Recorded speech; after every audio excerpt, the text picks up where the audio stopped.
Hoog bezoek dinsdagmorgen bij tafeltennisvereniging Redsas in Venray. Niemand minder dan tweevoudig Europees kampioene Bettine Vriesekoop verzorgde een clinic voor ouderen. Eigenlijk sinds ongeveer een jaar ben ik weer terug op het oude nest.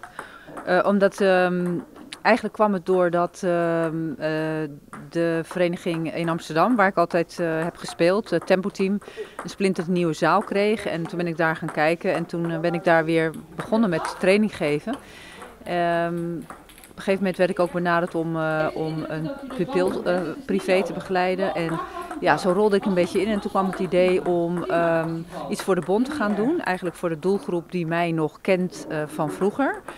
Dus ja, eigenlijk de 55 plus of de 45 plus, hoe je het ook wil zeggen.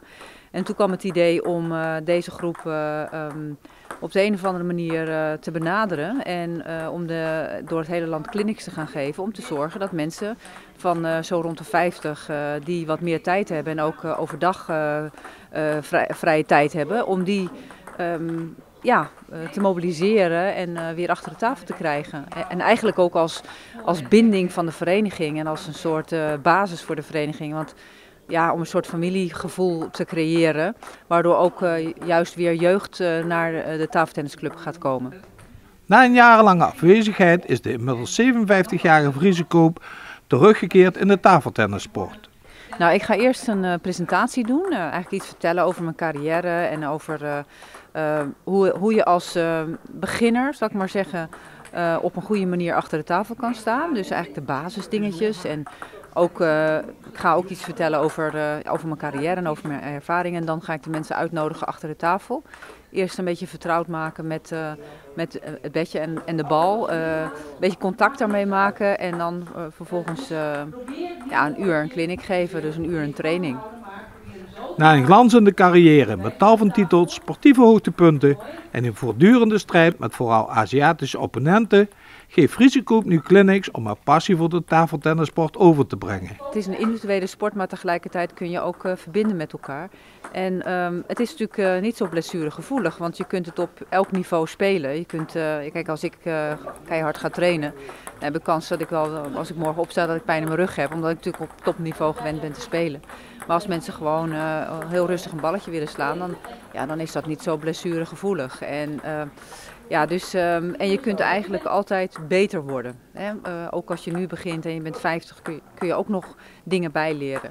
En dus dat maakt het geschikt. En bovendien moet je toch constant kijken waar de bal is en goed bewegen en goed voor de bal staan. En je moet beslissingen nemen en je moet anticiperen en reageren. Dus dat is toch ook goed voor de samenwerking tussen hoofd en lichaam. Volgens Vriesekoop is tafeltennis bij uitstek ook een sport die door ouderen nog kan worden beoefend.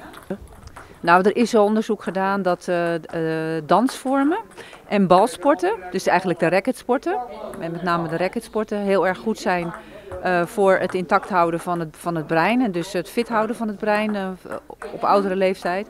En het is niet zo dat als je eenmaal genetisch belast bent met Alzheimer of wat dan ook, of je hebt een bepaalde levensstijl gehad, ik weet niet waardoor je Alzheimer zou kunnen krijgen, dat het kan voorkomen.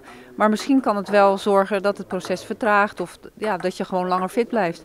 En daar is ook onderzoek naar gedaan, dus ik ga ervan uit dat klopt.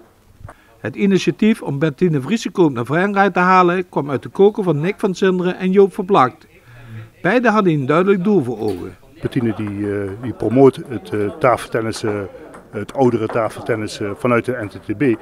Dus het kwam alleen maar goed uit. En uiteindelijk gaat het erom om toch wat meer leden en meer ouderen aan de sport te krijgen. Dat is het doel in principe. Het is een hele eer dat zo'n grootheid in de tafeltenniswereld bij jullie te gast is. Ja, is prachtig. Ja. Ik stond er ook versteld van. Ik stond ook versteld van hoe snel het allemaal eigenlijk het contact kwam en hoe makkelijk het in principe was.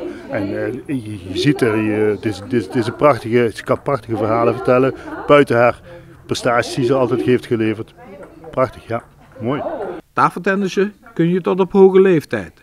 Redsas heeft zelfs leden die ouder zijn dan 80 jaar. Voor deze doelgroep heeft de Venrayse tafeltennisvereniging 50 Fit in het leven geroepen. 5 jaar geleden zijn we ermee begonnen met de eerste groep. 50 Fit houdt in principe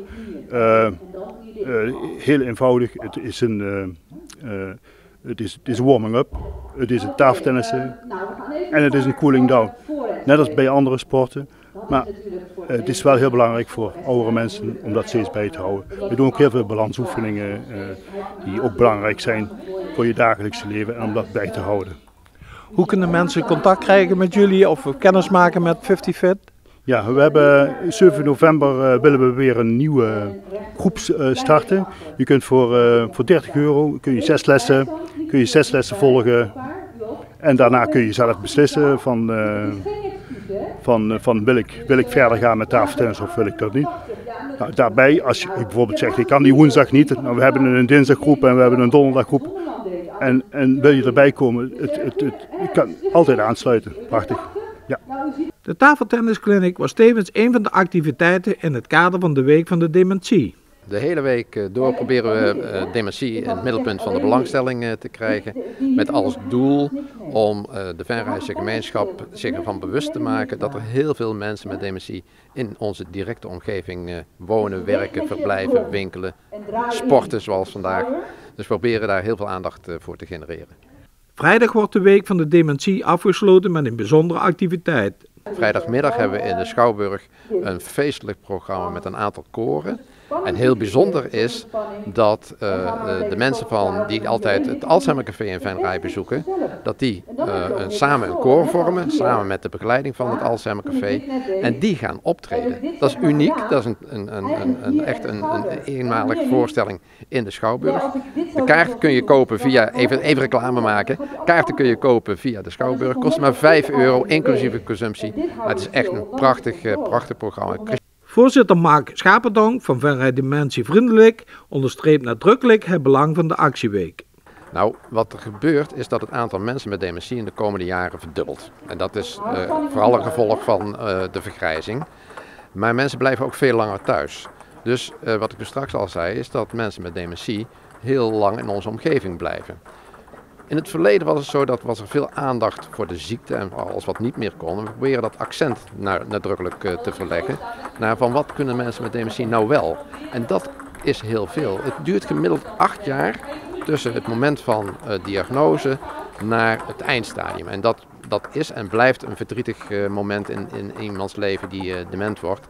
Maar juist in die eerste jaren is er nog heel veel kwaliteit van leven te winnen. Alleen dan moeten wij als samenleving, dan moeten wij als verenigingen, als winkels, als banken, als cultuurverenigingen, wij moeten er mee voor zorgen dat die mensen een plekje houden. Want ja, ze gedragen zich soms anders en dat begrijpen we dan niet goed. En als we dan niet ontvankelijk zijn, dan zie je dat die mensen binnen de kortste keren buiten staan. En dat is zo jammer.